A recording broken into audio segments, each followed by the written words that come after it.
What is up, my friends, and welcome to another edition of the AEW Week in Review. I am your host, Mark Perry, editor of Pro Wrestling News Hub, covering pro wrestling and not sports entertainment.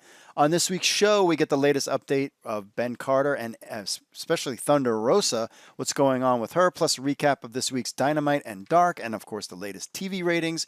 If you want to get in touch with the show, you email podcast@prowrestlingnewshub.com with your MP3s, or you call 888-430-7692 extension 3. Remember, cutoff time is 6 p.m. Eastern on Thursday, and please leave us a review on Apple Podcasts so we can read it on the show.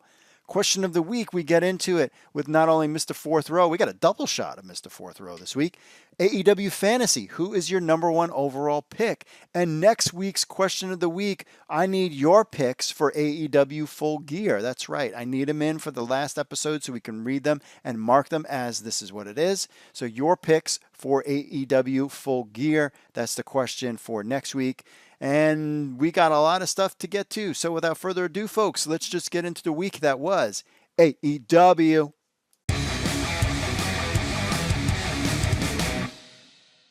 All right, let's go through AEW Dark Results for October 27th. First up, Dark Order, Evil Uno, and Stu Grayson defeated Top Flight. Ricky Starks defeated VSK. Matt Sydal defeated Lee Johnson. Hikaru Shida defeated Layla Hirsch, who then she had a match on Dynamite. Jurassic Express, Jungle Boy, Luchasaurus, and Marco Stunt defeated Danny Limelight and Jersey Muscle in a 6-man tag team match. SCU, Christopher Daniels, and Frankie Kazarian defeated TH2, Angelico, and Jack Evans. Anna Jay getting there on AEW Dark. She defeated Catalina Perez. Brandon Cutler defeated Peter Avalon. Yes, that's right. We finally have a winner. Brandon Cutler has defeated Peter Avalon, and he gets his first win. Best friends Chuck Taylor and Trent defeated Anthony Bowens and Max Caster. Brian Cage defeated Fuego del Sol. Dark Order's Preston Vance defeated Sean Maluta. Ivelisse and Diamante defeated Kaylin King and Savannah Evans. Sonny Kiss defeated Aaron Solo. After the match, Lance Archer attacked them. So we'll see what's going on with Lance Archer. Talking some smack about Eddie Kingston. And we're having that dark stuff starting to bleed into Dynamite. Will Hobbs defeated Nick Camarto. Darby Allin defeated Alex Chamberlain. And that is this week's AEW Jam-Packed AEW Dark.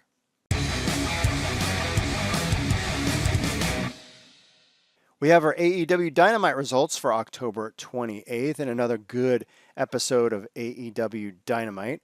First up, we had Hangman Adam Page versus Wardlow in a world title eliminator semifinal match. I was surprised that they started with this one, but it kind of makes sense. Wardlow put on a good show. So did Adam Page. Winner, Hangman Adam Page. I gave this a 3.75. This was a good match to kick things off. Wardlow is impressive too. Wardlow is impressive. What's going to happen with him and MJF?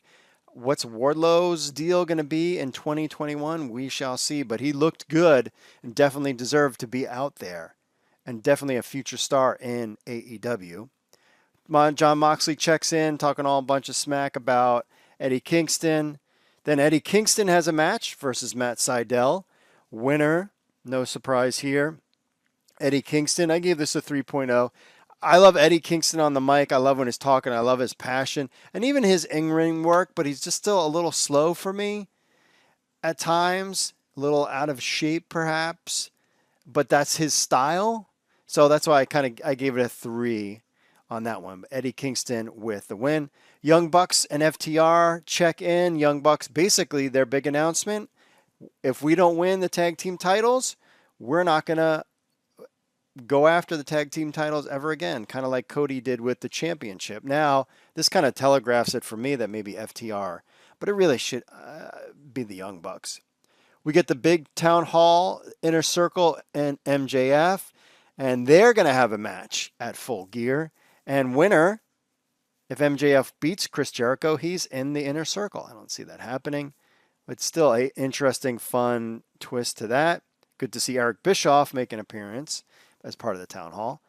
Cody versus Orange Cassidy, TNT Championship match, a lumberjack match. This was a great match, and this at the time was my elite match of the night. Winner Cody gave this a 4. This was my elite match of the night until later on in the show.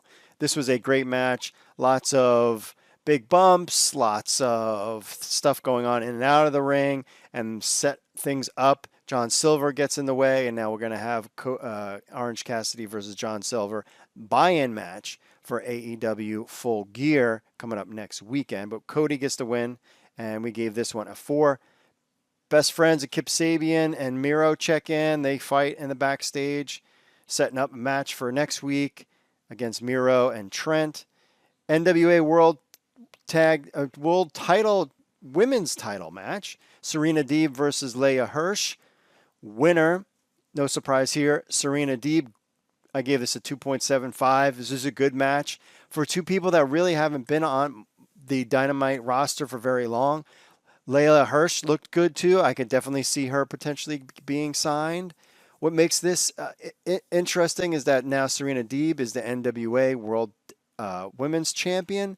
Where does this leave Thunder Rosa? Is she going to sign with WWE? Is she going to sign with AEW? Do not sign with WWE. You will just be buried with everything else. I know they offer you a lot of money, and it's just, I mean, how much difference money are they going to offer you? I don't see, and the schedule, I just wouldn't do it.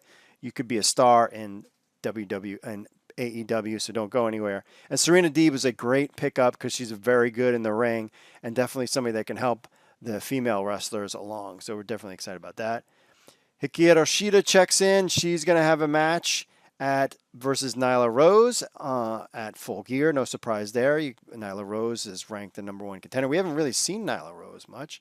Singles match, we get a quick squash match. Shawn Spears versus VSK. I wonder if this had to do with the Abaddon Taya Conte match being canceled because Abaddon got hurt in that one, and that's why they throw this one in. I gave it a 2. It was just kind of quick and dull, but that's what it was supposed to be, quick and dull, and get Shawn Spears in there, building up his feud with Scorpio Sky. Then the match of the night, world title eliminator semifinal match, Kenny Omega versus Penta El Zero M. Two of my favorite wrestlers, winner, and a great match, Kenny Omega, 4.25, and this is my elite match of the night. Penta, Kenny Omega, Rey Fenix, MJF are the action figures I definitely want, and my top 4 action figures I want to get for AEW. And these two guys put on a fantastic show. Would have loved to see Rey Fenix, but hey, I was fine with Penta. He did a great job. And Kenny Omega, you knew Kenny Omega was going to win. It was going to be Page against Omega. But still, this was still a good match, even though you knew what the outcome is. But overall, another great night of wrestling for AEW.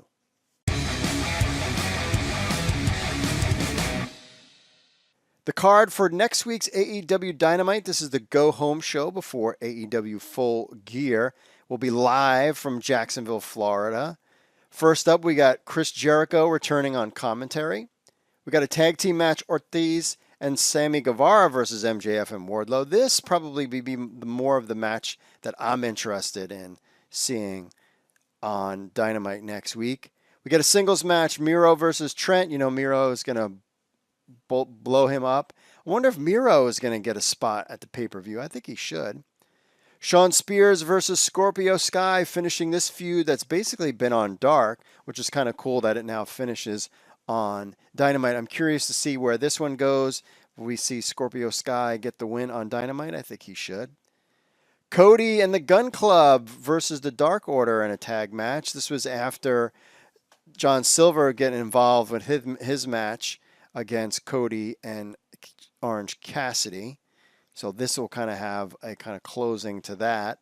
And, of course, face-to-face Jon Moxley and Eddie Kingston to hype up AEW Full Gear happening on November the 7th.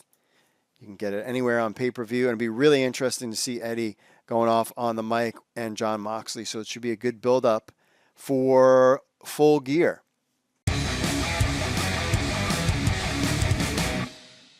Ratings are in for the October 28th edition of AEW and NXT. According to Showbuzz Daily, AEW finished 12th overall for the night. Dynamite drew 781,000 viewers, slightly up from last week's 753,000 viewers. They finished 13th overall last week. Dynamite was taped this week at Daly's Place in Jacksonville, Florida, featured the World Title Eliminator Tournament and TNT Championship Lumberjack match. NXT, however, drew 876,000 viewers, way up from last week's 644,000 viewers. It finished 21st overall. Last week, they finished 56th overall. The show featured a special NXT Halloween Havoc edition of the show, which could mean why they've got this big audience. The last time NXT beat AEW in total audience was back on July 8th, which I think also was a special quote-unquote episode of NXT. So it seems like they bring back these special episodes and gets fans to tune in. But still, AEW finished 13th, NXT finished 21st. So settle down. Total combined wrestling audience for both shows was way up to 1.657 million viewers. It was 1.397 million viewers last week. Based on the ratings, no shocker, news, and more news again dominated the night as we lead up to the election. News programming took 12 of the top 15 spots. Only AEW, Real Housewives of the OC, which came in at 13th, and Married at First Sight, came in at 10th. They were the only non-news programs. Then 50 Plus Demo, for those of you 50 plusers out there. AEW was slightly up to 2.9. That was 2.8 last week. Trend is going to continue. Clearly, I think NXT will go down next week. Next week's episodes will be the day after the election. People are going to still be tuned into the news, so it's going to be a tough sell again. But it probably, hey, if Dynamite sticks at that 700,000 viewers, and I mean, NXT could potentially drop down to 600,000 next week. We shall see, because next week is the go-home show for AEW Dynamite going into Saturday's AEW Full Gear, which will have live coverage and videos after. Just stay tuned to Pro Wrestling News Hub for that. Former NWA Women's Champion Thunder Rosa took to Twitter and responded to rumors about her potential wrestling future. She teased that the situation is still up in the air regarding her future with AEW, WWE, and or NWA. So we reported earlier that Rosa dropped the NWA Women's Championship to Serena Deeb on Tuesday night. Deeb defended the title last night on AEW Dynamite. Many believe that Rosa is WWE bound because she would not have needed to drop her title if she signed with AEW, or why? Even Dave Metzler noted on Tuesday that there has been interest in her from both All Elite Wrestling and WWE. So why would she lose the title? She even sent out a tweet during Dynamite with a little Homer Simpson looking around with the hashtag AEW Dynamite. And of course we wrote, don't go to hashtag WWE, just to kind of throw that out there. Metzler was confident when he stated that WWE is her likely destination. WWE tells wrestlers not to keep their signing with them as a secret, so you will likely not get a confirmation from Rosa on her WWE contract status. If she decided to indeed sign with WWE, the confirmation, of course, would come from WWE, not from social media. She posted this video online. Hey, dirt sheets, what's next for me? AEW, WWE, or NWA? I don't know.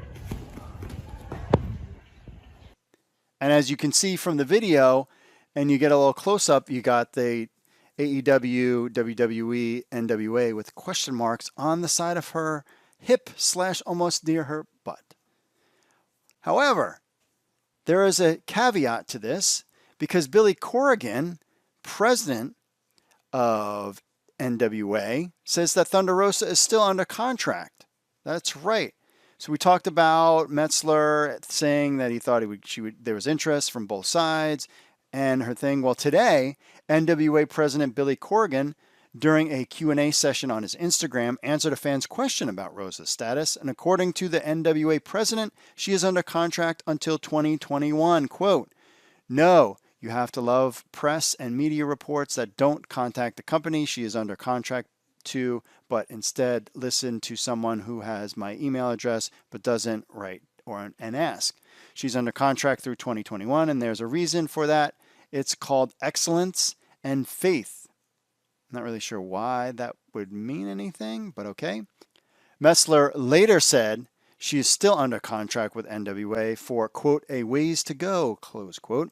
Still, losing the belt and the tease on Twitter has to make fans wonder. Now, they said, well, 2021, she's under contract until 2021, but to me, 2021 is just a couple months away. It's only 2 months away.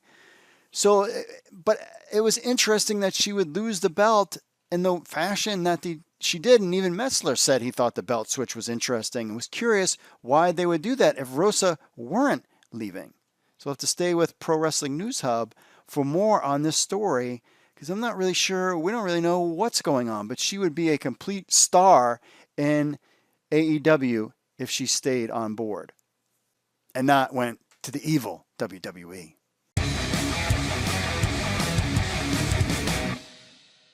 It was reported that AEW star Miro, aka Rusev, recently revealed on his Twitch stream that indie star Ben Carter had officially signed with WWE. According to Dave Metzler on a recent edition of Wrestling Observer Radio, Ben Carter's decision to sign with WWE had a lot to do with everything going on in the world, and that the entire indie scene was basically shut down, and indie wrestlers such as Carter were no longer able to travel the world and perform on multiple wrestling shows. When Carter came to the United States, he immediately traveled to Iowa to train with the Black and the Brave Wrestling Academy under the mentorship of WWE superstar Seth Rollins. Carter wrestled talents such as Ricky Starks, Lee Johnson, and even Scorpio Sky when he was in All Elite Wrestling a number of months ago, but Metzler noted that he was unaware if AEW actually made an attempt to sign him. Fightful Select did indicate that both AEW and the WWE had massive interest in signing Ben Carter, who was a free agent until he signed by the WWE, and since testing positive for COVID this past month, he was basically all but confirmed. While he's still yet confirmed, expect to see Ben Carter headed to NXT UK to start his WWE career.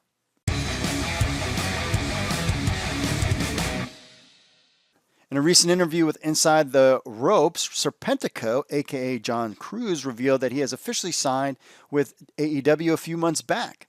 His AEW career began in March under his real name, John Cruz. 2 months later, he brought his Serpentico character to AEW TV.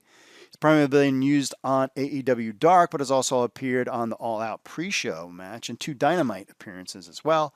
The 36-year-old put over how welcoming AEW is and how he is happy to be part of the team. Cruz is a 13-year pro who trained at the 3D Academy. He also made appearances in NXT, Impact Wrestling, and Ring of Honor, all, of course, as enhancement talent roles. One of those appearances was part of the Chaos Project tag team with Luther as they main evented the Chris Jericho 30th anniversary celebration against Jericho and Jake Hager, which was in a losing effort.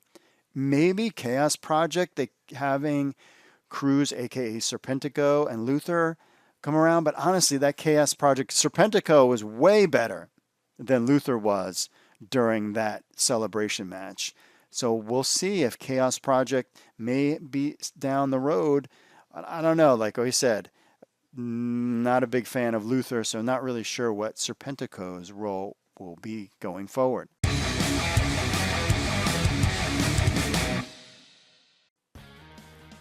Did you know you can get all the latest AEW news right from your phone? That's right, we're excited to announce the Pro Wrestling News Hub app. That's right, and it's free. You can get it for your iPhone. You can get it for your Google Android phone. And they're both free. You get all our breaking AEW news, information from Pro Wrestling News Hub right from your phone. You can just visit the Apple Store or the Google Play Store. What do you get? You get the latest news from Pro Wrestling News Hub. You get push notifications when a new post or story comes out. You get our podcast on the phone. You can leave us a review on iTunes, links to our social media, and so much more. All you have to do is, if you have an iPhone, go to the iTunes store and just look up Pro Wrestling News Hub and download it. Just type in AEW News. You can get our phone app, and guess it is free, my friends. It's free. So head over. You get all the latest news right from your phone, from your friends from Pro Wrestling News Hub, whether you have an iPhone or an Android. And it's best of all, it's free. All right, let's get to our social media stuff this week. Life Kicks, talking about last week's AEW and NXT ratings. He says, honestly, I hate to see viewership down, but last couple of weeks have been tough watch. Kind of gimmicky and silly. I'm not like MJF and Jericho stuff. Stories seem a little all over the place, and some of the spots like ambushes, interviews, kicks, and stuff felt botch, cringe, and half bleep. Hopefully they pick it up, because a few moments feel very WWE-ish. Maybe they are trying something different, but some moments have been lost on me the past few weeks. That's from Life Kicks on the YouTubes, talking about last week's ratings. I mean, you got Penta Ray Phoenix match was a home run. I thought it was a good match. I am a little, it feels like we just kind of jumped into the Jericho MJF thing, but that's still been building for a little while. I could see some of it being gimmicky, but again, I haven't watched WWE programming in a long time, and I've really felt that the last couple weeks product has been really good. But you do make some interesting points, something to keep an eye out. Speaking of Ray Phoenix, Gray says, get well soon, Ray. Yes, we all appreciate that. One of my favorites, I've talked about this before. He is in my top 3 action figure list. Definitely want the Ray Phoenix action figure.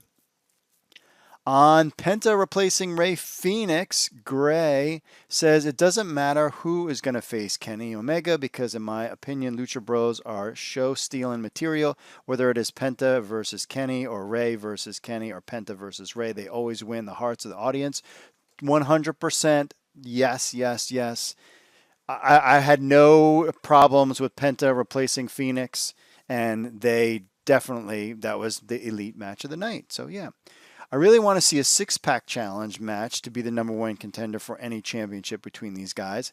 Ray, Penta, Pac, Kenny, Matt Jackson, and Nick Jackson. That's kind of interesting.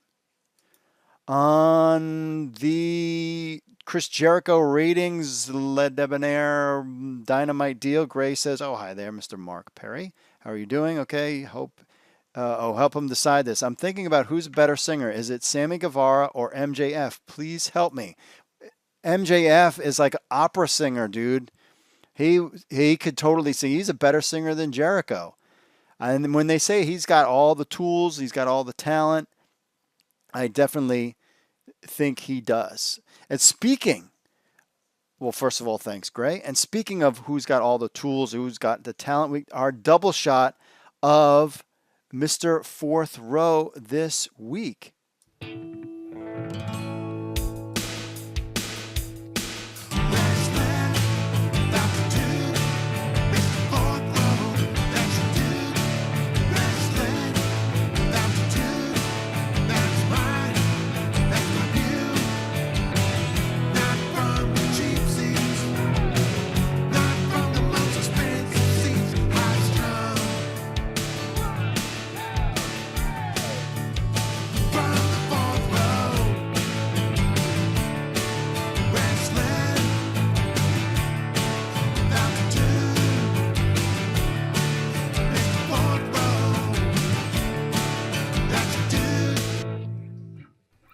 It's a go for another phone call there from Mr. Fourth Row. Hey, AEW Week in Review and Mr. Mark. So let's just get right into it. And let me preface this, that I have not watched Dynamite from this week.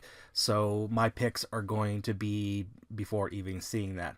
So we were talked about what are our picks for the World Title Eliminator Tournament. I am, of course, seeing that just like they are setting up Kenny Omega and Hangman Page on different sides of the thing about the tournament, but are they teasing us? Are they really going to set it up? Are they going to swerve us? I think they're going to swerve us. So I am going to go my picks in this order. So Phoenix, I'm going to pick Janela, and then I'm going to pick Colt Cabana, and then I'm going to pick Wardlow on that side, and then I'm going to then go Phoenix versus Wardlow on the side, and then I'm going to pick Wardlow for the win because I think they're going to set something up. They're going to swerve us and have Omega and Page interfere in each other's matches. But I'm just going to go thinking outside of the box, outside of the bracket per se. Anyways, that is my view. Not from the cheap seats, not from the most expensive seats, but from the fourth row. Wow, Mr. Fourth Row getting it. He was thinking outside of the box. We'll give him credit. Well, thinking outside the box that flipped it, but he pretty much got most of it. Well, really, I mean, Wardlow and Phoenix, that was pretty much it.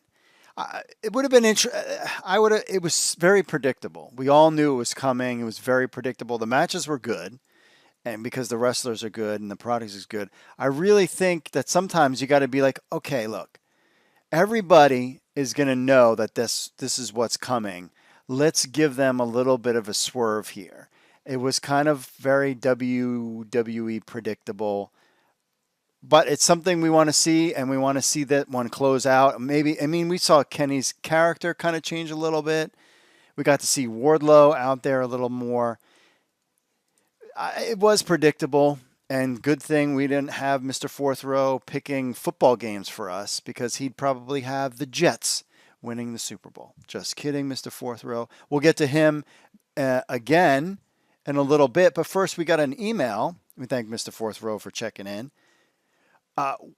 Salty Sea Dog, we're going to go with that, who is our TNT champion emailer. He says, talking about our question of the week was about fantasy AEW. I'm really excited about it. I can't wait for you guys to start using it. It's a lot of fun. I've been playing around with it. He says, not knowing the point system of a fantasy league, it's hard to make picks. So going by just records, which is what we're going to have to do, John Moxley or Cody would be the first pick. Then seeing the trend, Kenny, he could be a high pick because you'll be getting many singles matches in the future. A surprise high pick because of Dark could be Spears. With tag teams, it would need to be FTR, but the best friends with their appearances could be another high pick. This really all depends on how the league point system goes. Salty Sea Dog checking in. So I'm thinking that it's going to be, I mean, if you're a tag team and you appear on Dynamite and you have Trent, and both Trent would get a win, and so would Chuck Taylor. Because sometimes we have, three-way matches, like we're going to have Billy and Austin Gunn and Cody. It's like, or you have four fatal four-way matches, and you have all these different combinations. So it would be too hard to manage all of that stuff and be like, well, it was a tag match, so it's only worth a quarter point. And then, well, it was only just keep it simple in the beginning, and we'll just kind of see how it plays out. But typically, it's like if you appear on Dark and you appear on a Dynamite or you appear on a pay-per-view, each one of those appearing on the show is a point, some value of a point. And then winning one of those shows is also a value of a point. So if you win in a pay-per-view, that's a lot of points. If you win a championship in one of those things, I think that's kind of like a bonus. But I'm definitely interested to hear everybody's thoughts on how we do AEW Fantasy going forward. My goal is 2021. I really wanted to have it by November. That is not going to happen whatsoever after this pay-per-view. That's not going to happen. So we're going to shoot to have it debut maybe a week before the next pay-per-view in 2021.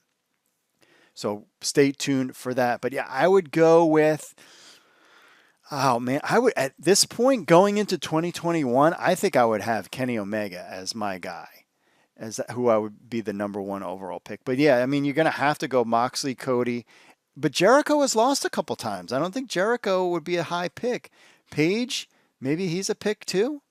It'd be real interesting. It'd be a lot of fun, and I can't wait for us to be able to talk about AEW Fantasy on the show in 2021. So stay tuned for that. And also stay tuned because we have Mr. Fourth Row again checking in. He gave us a call last week, just missed the cutoff time, so we played it. That's why we've already had the tag eliminator finished, and now we have his second call of the week.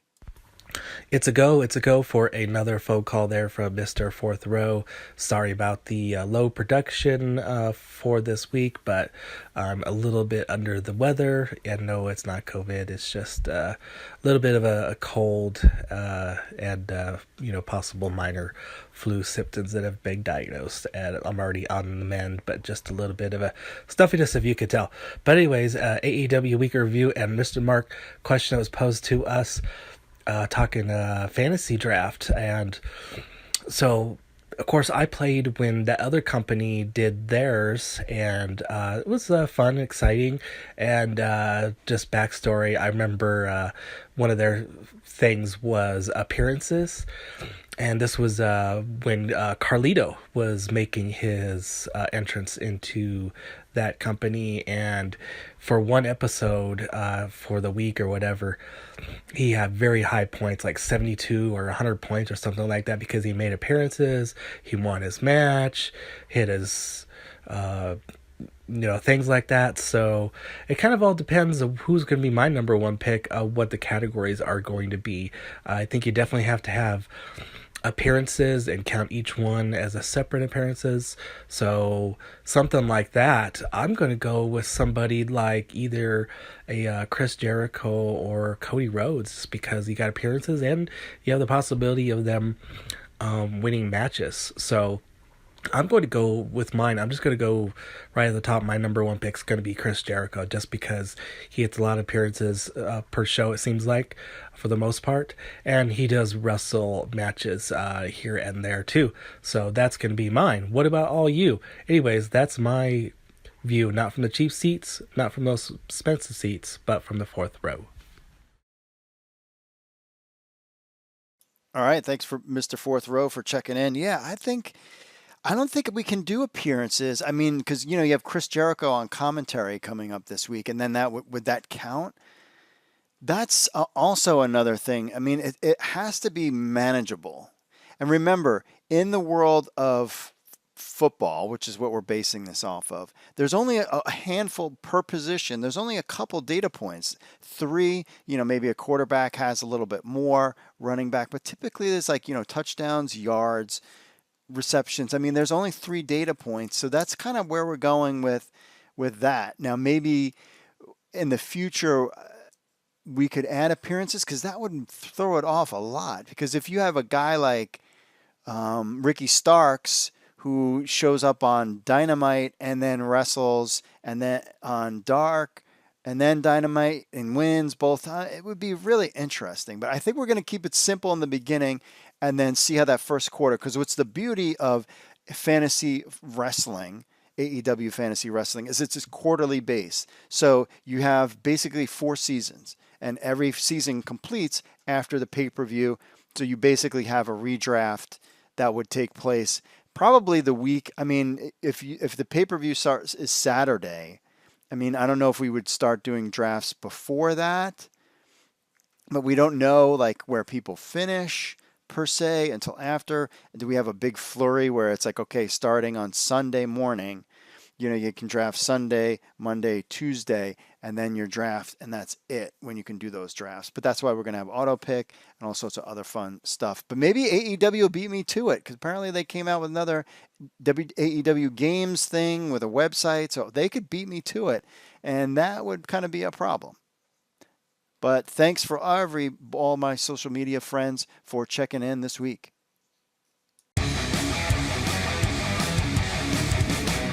All right, that's it for this week's show. Remember, next week's question of the week, I need your picks for AEW Full Gear. See if you got what it takes to make those picks. And I think what we're going to do, especially if you remember me from back in the All Wrestling days and ImpactWrestling.com days, way back, we are going to probably bring back pay-per-view pick'em, which will be fun, which will be basically you'll make your picks for the pay-per-view.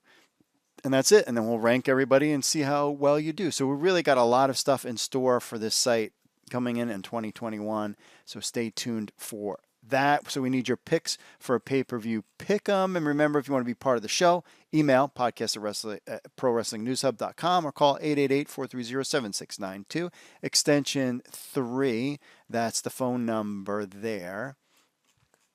And where's my notes? Okay. Follow us, the social media stuff, especially YouTube, Pro Wrestling News Hub. Give us a like and subscribe on there. Leave us a review on Apple Podcasts. You can listen to this everywhere. And for show notes, prowrestlingnewshub.com/AEW-podcast, and join our Discord. You can find that in the show notes to be part of that, to the discussion about pay-per-view pick'em, fantasy, etc., etc. That's it for me, folks. Thanks for listening. We'll enjoy next week. It'll be a good episode leading into AEW Full Gear. I'm excited. It feels like we just did. And we will do an episode of a recap of AEW Full Gear. No doubt about that. So thanks for listening. Mahalo. God bless you all. Stay safe out there. Put your mask on. And I will vote too. And I will see you all later.